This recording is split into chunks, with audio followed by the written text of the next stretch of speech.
प्रिय पालक वर्ग यांना सांगू इच्छितो की त्यांनी आपल्या मुलांना आपल्या परिस्थितीची जाणीव करून द्यायला पाहिजे। आपल्या कष्टाचा संघर्ष मुलांना समजला पाहिजे, जेणेकरून आपली मुलं हट्टीपणा करणार नाहीत। मुलांनी कोणत्याही वस्तूची मागणी केली तर लगेच त्यांची मागणी पूर्ण करू नये। त्याला समजले पाहिजे की जी मागणी आपण करतो त्यासाठी आईबापाचे कष्ट किती आहेत, त्या कष्टाची जाणीव मुलांना होणे गरजेचे आहे। म्हणजेच मुलाकडून अनपेक्षित घटना घडणार नाहीत। अशीच एक भयानक व मनाला वेदना करणारी, काळजाचा थरकाप करणारी घटना नुकतीच घडली। नांदेड जिल्ह्यातील बिलोली तालुका आणि या तालुक्यातील मेनकी नावाचे एक छोटेसे खेडेगाव। त्या खेडेगावामध्ये राजेंद्र पैलवार नावाचे अल्पभूधारक शेतकरी आपल्या पत्नी व मुलगा ओंकार सोबत राहत होते। त्यांना शेती अल्प म्हणजेच अर्धा एकर होती। ती कुटुंबाचा उदरनिर्वाह भागवण्यासाठी पुरेशी नव्हती। त्यामुळे ते दुसऱ्याच्या शेतात मोलमजुरी करून आपल्या कुटुंबाचा उदरनिर्वाह कसाबसा भागवत होते। शिवाय मुलांचे शिक्षणाचा खर्च भागवताना त्यांची पुरती दमछाक होत होती। मुलगा बाहेरगावी शिक्षणासाठी होता। नुकताच मकर संक्रांतीचा सण असल्याने मुलगा घरी आला होता।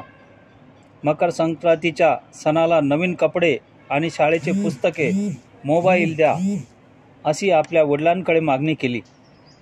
त्यावर त्या बापाकडे पैसे नसल्याने तो त्या मुलाला म्हणाला की बाळा, आता तर माझ्याकडे पैसे नाहीत, पैसे आल्यावर तुला नवीन कपडे, मोबाईल सगळंच घेऊन देईल।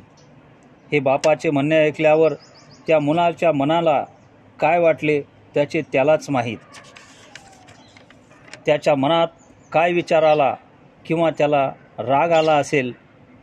तो मुलगा दुसऱ्या दिवशी उठला आणि आपल्या अर्धा एकर शेतामध्ये असलेल्या शेतातील झाडाला गळफास घेऊन त्याने आत्महत्या केली। इकडे आई बाप मुलगा बरेच वेळापासून घरी नाही।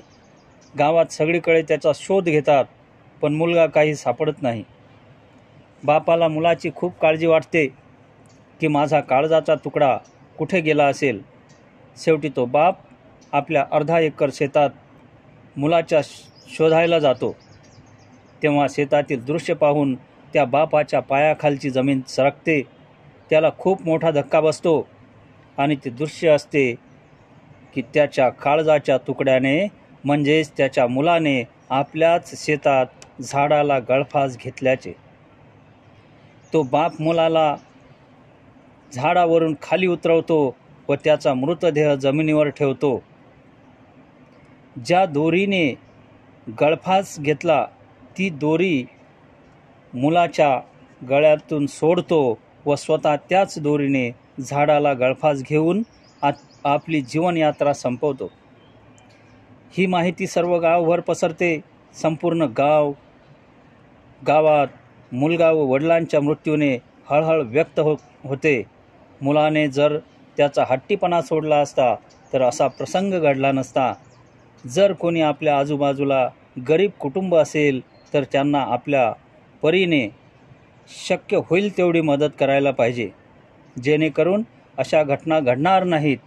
एवढेच या घटनेच्या माध्यमातून आपणास सांगण्याचा प्रयत्न करतो आणि त्या मयत बाप लेकाच्या मृतात्म्यास भावपूर्ण श्रद्धांजली अर्पण करतो। धन्यवाद।